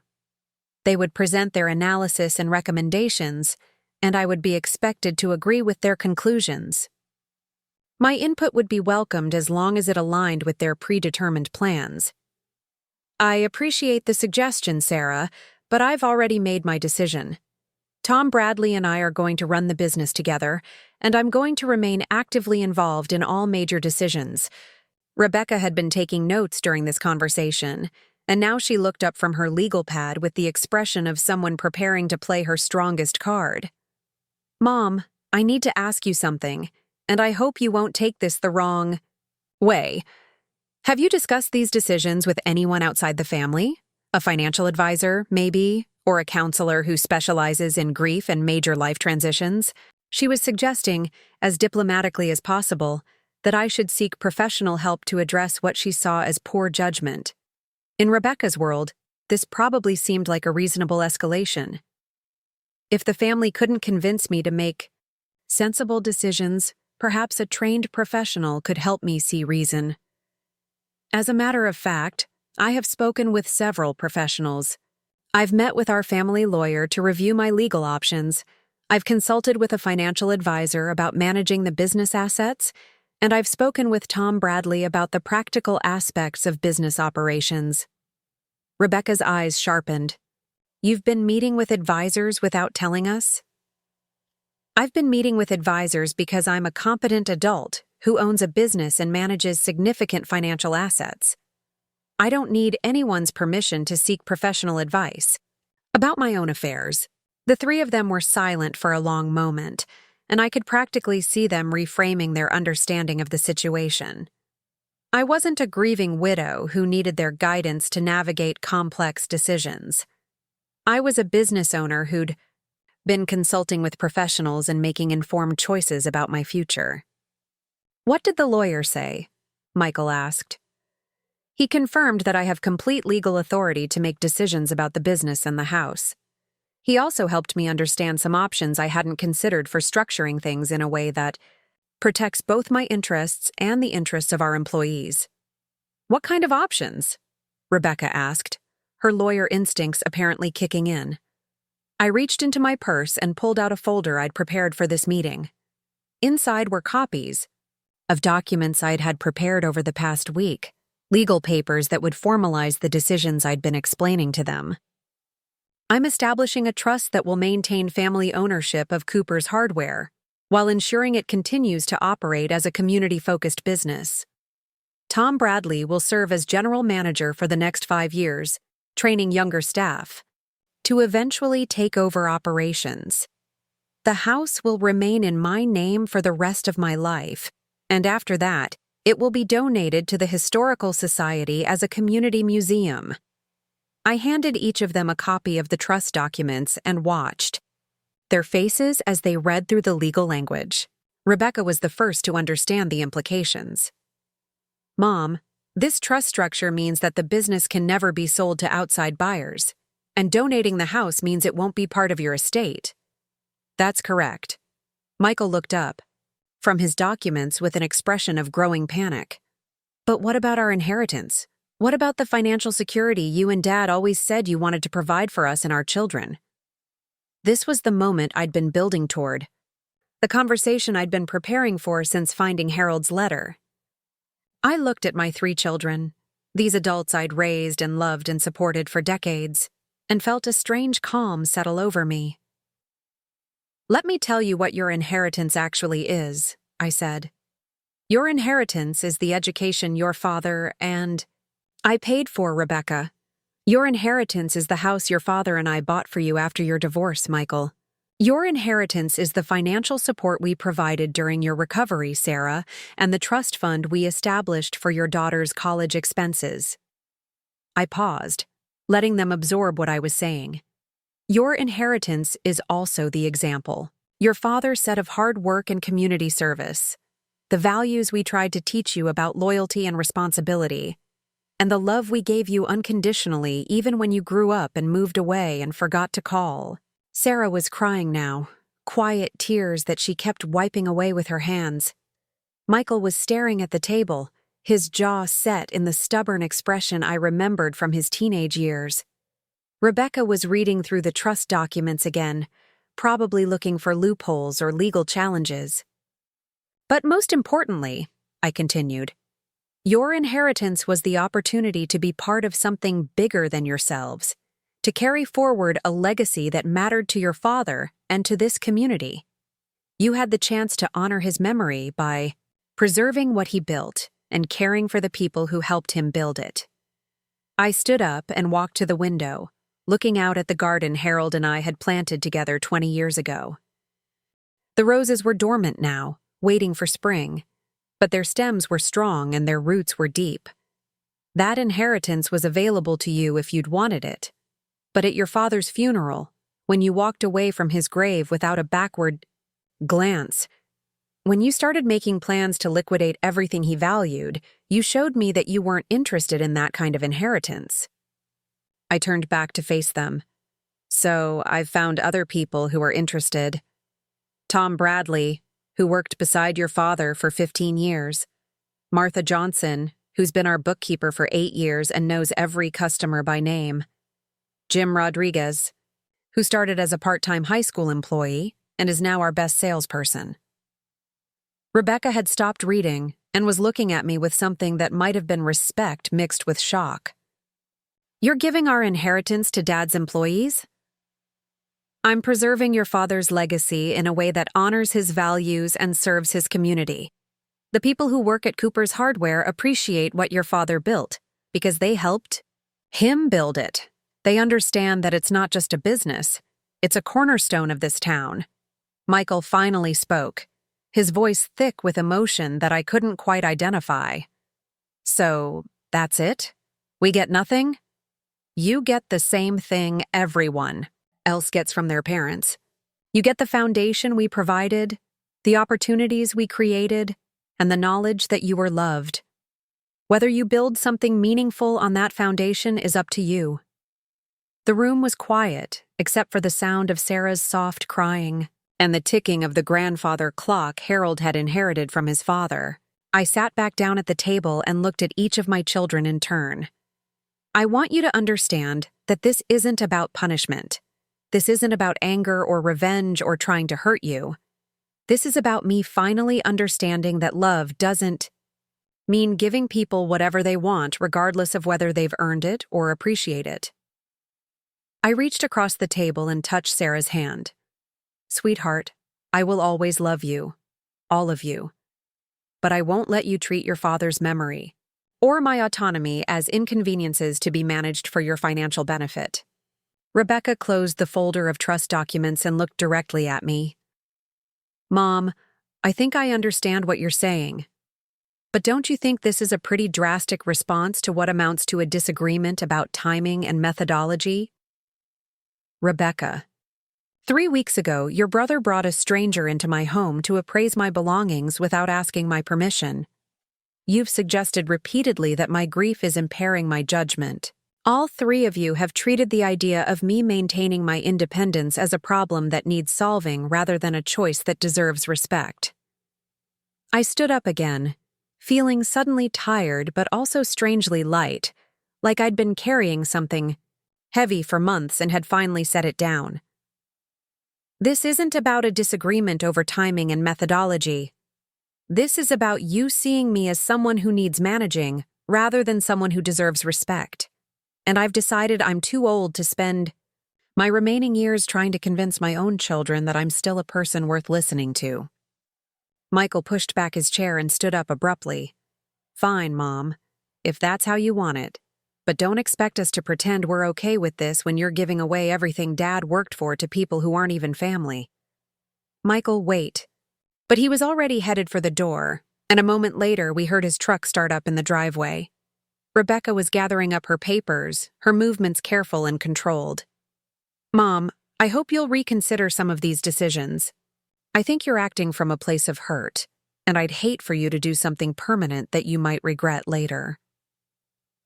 After they left, I sat alone at the dining room table surrounded by the good china and the silence of my empty house. But, for the first time in months, the silence didn't feel lonely. It felt peaceful. I'd done something I'd never done before in my entire life. I'd made decisions based entirely on what I wanted and needed, without considering whether those decisions would make other people happy or comfortable. I'd chosen to honor Harold's memory in a way that reflected his actual values, rather than his children's financial expectations. Most importantly, I'd proven to myself that I was still capable of taking control of my own life, still able to think clearly and act decisively despite being 72 years old and recently widowed.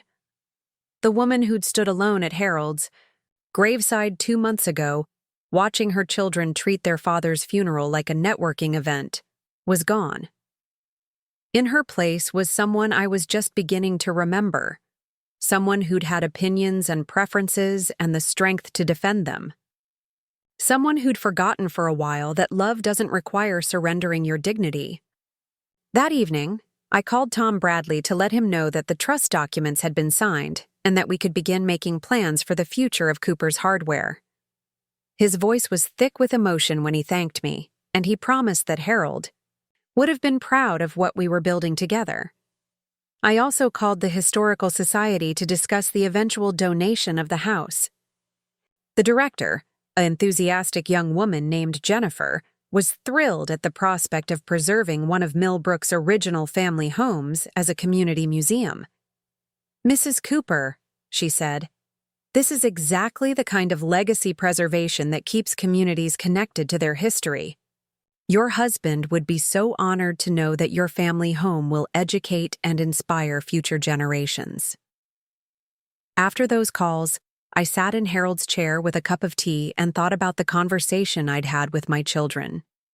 Part of me felt sad about the rift that had opened between us, but a larger part felt relieved.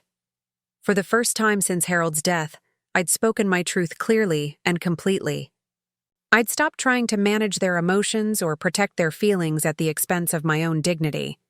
Tomorrow I would begin the next phase of my life, not as a grieving widow waiting for other people to make decisions about her future, but as Betty Lou Cooper, business owner and community member, someone with purpose and agency and the wisdom that comes from 72 years of learning and growing.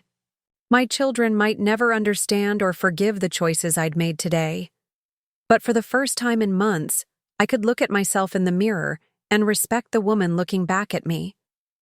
3 months after that final family meeting, I stood in the newly renovated office at Cooper's Hardware, watching Tom Bradley train Jennifer Martinez, our newest management trainee.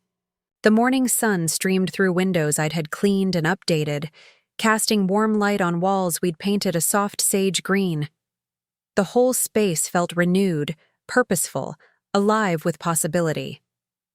Tom was explaining our new customer loyalty program to Jennifer, a 32-year-old mother of 2 who'd started as a part-time cashier and had quickly shown herself to be a natural leader. She asked thoughtful questions, took detailed notes, and treated every customer interaction like it mattered personally.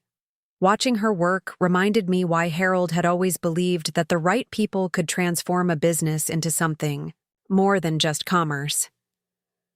"Mrs. Cooper," Jennifer said as I passed through the office. The delivery from Anderson Lumber came in early. Jim's already checking the order against the invoice. I nodded and continued toward the front of the store, where Martha Johnson was helping an elderly gentleman select paint colors for his kitchen renovation. Martha had been our bookkeeper for 8 years, but she'd turned out to have a real talent for design consultation. We'd created a new position for her as our interior project coordinator, and she'd already helped a dozen customers plan major home improvements. This was what Harold had dreamed about during those long nights when his health was failing and he worried about the future of the business. Not just maintaining what we'd built, but growing it in ways that served our community better. We'd added services, expanded our inventory, and created advancement opportunities for employees who'd been with us for years. The financial results had exceeded even Tom's optimistic projections. Our revenue was up 30% from the previous year, and our customer satisfaction scores were the highest they'd ever been. But more importantly, we'd achieved something that couldn't be measured in spreadsheets. We'd created a workplace where people felt valued and customers felt genuinely cared for. My phone buzzed with a text message from Sarah. It was the first communication I'd had from any of my children since our confrontation 3 months ago, and my heart rate quickened as I read it. "Mom, I've been thinking about everything that happened. Could we talk sometime? I'd like to understand better." I stared at the message for a long moment, feeling a complex mixture of hope and wariness. Sarah had always been the most emotionally intuitive of my children, the one most likely to recognize when she'd made a mistake. But I'd been hurt too deeply to simply welcome her back without knowing that she'd genuinely changed her perspective. I typed back, "I'd be willing to talk. When works for you?" Her response came quickly. "Could I come by the house this evening, around 7?" I agreed and spent the rest of the day wondering what Sarah wanted to say, and whether I was ready to hear it. Part of me missed my children terribly, missed the illusion of closeness we'd maintained even when they were taking me for granted. But I'd worked too hard to reclaim my dignity to surrender it again for the sake of family harmony. That evening, I prepared carefully for Sarah's visit. I made coffee and set out cookies, not because I felt obligated to play hostess, but because I wanted to create an atmosphere that might encourage honest conversation. I'd learned the difference between nurturing others and diminishing myself, and I was determined to maintain that distinction. Sarah arrived exactly on time, looking nervous, and carrying a small bouquet of daisies from her garden. She'd always been thoughtful about little gestures like that, and I appreciated the effort, even though I wasn't ready to be completely welcoming. "Thank you for seeing me, Mom," she said, as I led her into the living room. "I wasn't sure you would." "I wasn't sure I would, either," I replied honestly. "But I'm curious about what you want to say." She sat on the edge of the couch, turning the coffee cup in her hands without drinking from it. "I've been doing a lot of thinking about what happened, about how we treated you after Dad died. And I've been talking to my therapist about family, dynamics and grief and how people sometimes handle loss by trying to control everything around them." I nodded but didn't respond, waiting to see where this conversation was headed. "I think we were so scared of losing you too that we convinced ourselves you needed protecting, even from your own decisions. And I think we were so uncomfortable with our own grief that we focused on practical matters instead of dealing with our emotions." It was a thoughtful analysis, the kind of insight I'd hoped one of my children might eventually reach. But insight, without acknowledgement of harm, wasn't enough for me anymore. "Sarah, those might be explanations for your behavior, but they don't change the impact it had on me." She nodded quickly. "You're absolutely right. I'm not trying to excuse what we did. I'm trying to understand it so I can apologize properly and figure out how to do better. Tell me what you think you need to apologize for." Sarah set down her coffee cup and looked directly at me. "I need to apologize for treating you like you were incompetent when you were dealing with the most difficult loss of your life. I need to apologize for going along with Rebecca and Michael's plans instead of asking what you wanted. I need to apologize for assuming that we knew what was best for you better than you did." She paused, tears forming in her eyes. "And I need to apologize for forgetting that you're not just my mother, you're Betty Lou Cooper. A woman who raised 3 children and helped build a successful business and took care of Dad for 3 years without complaining. You deserved our respect, not our management." The tears were flowing freely now, and I felt my own eyes filling up. This was what I'd been hoping to hear from one of my children, an acknowledgement that they'd seen me as less than I was, and a recognition that I deserved better treatment. "Thank you," I said softly. "That means more to me than you know. Mom, I also want you to know that I think what you did with the business and the house was brilliant. I drove by Cooper's Hardware last week, and it was bustling with activity. I talked to Martha for a few minutes, and she told me about all the new services you're offering and how much the employees love working there." Sarah wiped her eyes with a tissue and continued.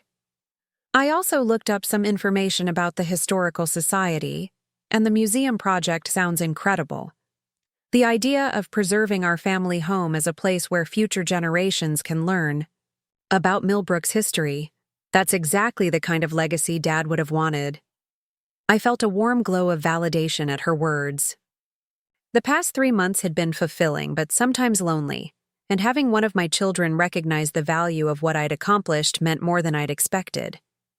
"What about Rebecca and Michael?" I asked. "How do they feel about everything?" Sarah's expression grew more cautious. "Rebecca is still pretty angry, to be honest. She feels like you blindsided us with decisions that should have been made as a family. She's having trouble accepting that you had the right to make those choices without our input." "And Michael?" "Michael is hurt, I think. He's been struggling financially since his last divorce, and he was counting on an inheritance to help him get back on his feet. He's not angry like Rebecca, but he's disappointed." I felt a pang of sympathy for Michael, remembering the little boy who used to help Harold organize screws and washers at the hardware store. But I also remembered the man who'd brought a stranger into my home to appraise my belongings and had told me I was too old to manage my own affairs. Sarah, I want you to understand something. I didn't make these decisions to punish anyone or to deprive you of financial security. I made them because I finally realized that the way you were all treating me was wrong, and I needed to take action to preserve my dignity and honor your father's memory. I know that now, she said, and I think it took incredible courage to stand up to all three of us when we were basically ganging up on you. We talked for another hour, and by the time Sarah left, I felt like I'd reconnected with my youngest daughter in a way that had been missing for years. She'd seen me clearly, had acknowledged her mistakes, and had expressed genuine respect for the choices I'd made. It wasn't a complete reconciliation, but it was a beginning. Over the next few weeks, Sarah began visiting regularly, sometimes bringing her daughters to spend time with me. I loved watching Emma and Sophie play in the same rooms where their mother had grown up, and I enjoyed having Sarah's help with some of the household tasks that had become more challenging as I aged. But the most meaningful part of our renewed relationship was that Sarah treated me like an equal. She asked for my advice about parenting decisions, shared her own struggles with work and finances, and included me in conversations about her future plans. She didn't try to manage me or protect me from difficult information. She simply related to me as one adult woman to another. Rebecca and Michael, however, remained distant. Rebecca sent a brief email acknowledging that I had the legal right to make my own decisions, but expressing disappointment in how I'd handled the situation. Michael didn't contact me at all, which hurt more than I'd expected, but I'd learned something important during those months of estrangement. I could miss my children and still be proud of the choices I'd made. I could love them and still refuse to accept disrespectful treatment. I could grieve the loss of our previous relationship while building something healthier with the ones who were willing to do the work. The business continued to thrive under our new management structure. Tom and Jennifer worked beautifully together, with Tom providing wisdom and experience, while Jennifer brought fresh ideas and energy. We'd hired 2 additional part-time employees and were considering expanding into the vacant space next door. The Historical Society project was also moving forward. Jennifer from the Historical Society had become a regular visitor, helping me catalog family photographs and documents that would eventually become part of the museum's collection. We'd scheduled the house donation for after my death, but I was already working with Jennifer to create educational materials about life in Millbrook during the mid-20th century. One afternoon in late spring, I was working in my garden when I noticed a familiar car pulling into the driveway. It was Rebecca, looking uncomfortable and hesitant as she got out and approached the front porch where I was repotting some geraniums. "Hello, Mom," she said formally. "Do you have a few minutes to talk?" I gestured toward the porch swing Harold had installed 15 years ago. "Of course." Rebecca sat down carefully, smoothing her skirt and looking around the garden with what might have been nostalgia. "The roses look beautiful this year. Your father planted those for our 20th anniversary. They've been blooming for 28 years now. I remember helping him dig the holes. I was maybe 10 years old, and I kept complaining that it was too much work. We sat in comfortable silence for a moment, and I wondered if Rebecca was remembering the little girl who'd been so eager to help with garden projects, who'd insisted on having her own small plot where she could grow radishes and marigolds. "Mom, I owe you an apology," Rebecca said finally. "Not the kind of lawyer apology where I acknowledge wrongdoing without admitting fault. A real apology where I take responsibility for how I treated you." I set down my gardening gloves and gave her my full attention. "I was wrong to assume that you needed our guidance to make decisions about your own life. I was wrong to treat your grief as evidence of impaired judgment, and I was wrong to act like our financial expectations should influence your choices about Dad's legacy." She paused, looking out at the street where she'd learned to ride a bicycle and had walked to school every day for 12 years. I think I got so used to being the problem solver in my professional life that I forgot how to just be a daughter. I forgot that sometimes the most helpful thing you can do is listen instead of offering solutions. Thank you for saying that, Rebecca. It means a lot to hear you acknowledge what happened. I also want you to know that I've been asking around about Cooper's hardware, and everyone in town is talking about how well it's doing. People are impressed with the new services you're offering and the way you've expanded the staff. You've honored Dad's memory better than any of our original plans would have. Rebecca reached into her purse and pulled out a small wrapped package. I brought you something. It's not much, but I wanted to give you something to acknowledge what you've accomplished. Inside the package was a silver picture frame with a photo I'd never seen before. It showed Harold and me at the hardware store's grand opening 30 years ago, both of us grinning widely and covered in sawdust from assembling the display shelves. We looked young and hopeful and completely confident that we could build something meaningful together. "Where did you find this?" I asked, my voice thick with emotion. "I found it in some of Dad's old files when I was helping Michael clean out his storage unit. I thought you should have it." I stared at the photograph, remembering that day and how proud Harold and I had been of what we'd created. We'd had no idea then how successful the business would become or how many lives it would touch. We'd just known that we were building something together, something that mattered. "Rebecca, this is perfect. Thank you."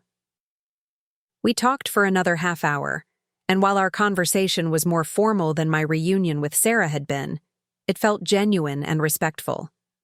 Rebecca didn't ask to be forgiven immediately, and she didn't try to minimize the hurt she'd caused. She simply acknowledged what had happened and expressed hope that we could rebuild our relationship on a healthier foundation. As she prepared to leave, Rebecca paused at her car. "Mom, I know I don't have the right to ask this, but could you keep me updated on how you're doing? I'd like to know about the business and the museum project and just how you're spending your time. I want to be part of your life again, but only in whatever way feels comfortable to you." "I'd like that," I said. "Sarah visits most Sunday afternoons. You're welcome to join us sometime if you'd like." That evening, I placed the framed photograph on the mantel next to Harold's portrait. Looking at those two images together, the young couple starting a business and the dignified man who'd lived to see it flourish, I felt a deep sense of completion. The months that followed brought a rhythm and contentment I hadn't expected to find in my 70s. I worked at the hardware store 3 days a week, focusing on customer relations and long-term planning while Tom and Jennifer handled daily operations. I spent time with Sarah and her daughters, gradually rebuilding trust and creating new traditions. Rebecca visited monthly, still somewhat formal but increasingly genuine in her efforts to relate to me as an independent adult rather than a dependent parent. Michael remained absent from my life, which saddened me but didn't surprise me. He'd been the most financially motivated in his expectations about inheritance, and my decisions had hit him hardest economically. Sarah told me he was slowly getting back on his feet after his divorce, and I hoped that someday he might be ready to rebuild our relationship too. The museum project had become one of my greatest sources of joy. Working with the Historical Society to preserve not just my family's story, but the broader history of Millbrook, gave me a sense of purpose I'd never experienced before. I was creating something that would outlast me, something that would help future generations understand where they came from and what their community had valued. On a crisp October morning exactly 1 year after Harold's death, I found myself back at Millbrook Cemetery, standing before his grave with an armload of flowers from our garden. But this time I wasn't alone. Sarah and her daughters were with me, along with Tom Bradley, Martha Johnson, and several other employees from the hardware store. We'd planned a small memorial service to mark the anniversary of Harold's passing, but it had grown into something larger as word spread through the community. Customers, neighbors, and business associates had asked to join us, wanting to pay their respects to a man who'd made a difference in their lives. As I placed the flowers on Harold's grave, I thought about the woman who'd stood in this same spot a year ago, watching her children walk away without a backward glance. That woman had felt invisible, powerless, forgotten by the people she'd loved most. She'd wondered if anyone would remember her husband's contributions or value the life they'd built together. Now I was surrounded by people who understood Harold's legacy and were committed to carrying it forward. The business he'd poured his heart into was thriving under caring management. The home we'd shared would become a place where future generations could learn about the values that had shaped their community. The employees he'd mentored were advancing in their careers and training others to follow in their footsteps. Most importantly, I was no longer the invisible woman who'd disappeared into the background of her own life. I was Betty Lou Cooper, business owner and community leader, someone with purpose and agency and the respect of people whose opinions mattered to me. Tom Bradley stepped forward to say a few words about Harold's impact on the business and the community. Martha shared a story about Harold's kindness during her divorce 5 years ago. Jennifer from the Historical Society talked about the importance of preserving local history and honoring the people who'd built something lasting. But the moment that meant the most to me came when Sarah approached the grave with her daughters.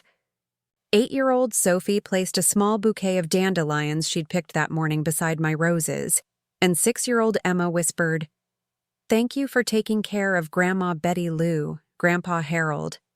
My granddaughters didn't know the details of what had happened over the past year, but they understood that their grandfather had loved me and that I was someone worth taking care of. That simple recognition from the next generation felt like a blessing on the choices I'd made and the life I was building. As the small crowd began to disperse, Sarah slipped her arm through mine. "Dad would be so proud of you, Mom, of everything you've accomplished, everything you've preserved, everything you've become." Walking back to the car with my daughter and granddaughters, I felt Harold's presence in a way that was comforting rather than sad. He'd given me the tools I needed to build a meaningful life after his death. His final letter had given me permission to value myself. His hidden financial resources had given me independence. His example of integrity and community service had shown me how to honor his memory while creating my own legacy. The children who'd abandoned me at his funeral had taught me something important too. They'd shown me that love without respect is empty, that family bonds without mutual consideration are worthless, and that my value as a person wasn't dependent on their approval or appreciation. Some stories end with dramatic reconciliations, where everyone learns their lesson and families are perfectly restored. But real life is more complicated than that.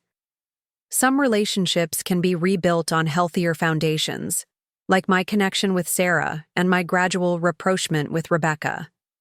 Some relationships may never recover, like my ongoing estrangement from Michael. And sometimes that's okay. What matters isn't whether everyone comes around to appreciating you.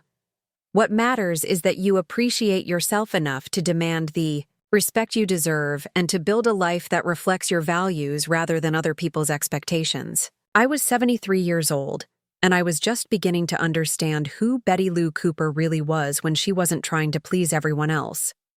I was someone who could run a business, preserve a legacy, and create meaningful relationships with people who valued what I had to offer.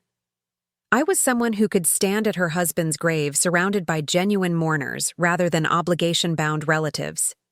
I was someone who could look in the mirror and respect the woman looking back. That night, I sat in Harold's chair with a cup of tea and the photo Rebecca had given me, thinking about the young couple in the picture and the life they'd built together. We'd created something worth preserving, something that would outlast both of us and continue to serve our community long after we were gone. But more than that, I'd learned to preserve myself. Not the diminished version of myself that had accepted invisibility and disrespect, but the whole person I'd always been underneath the roles of wife and mother.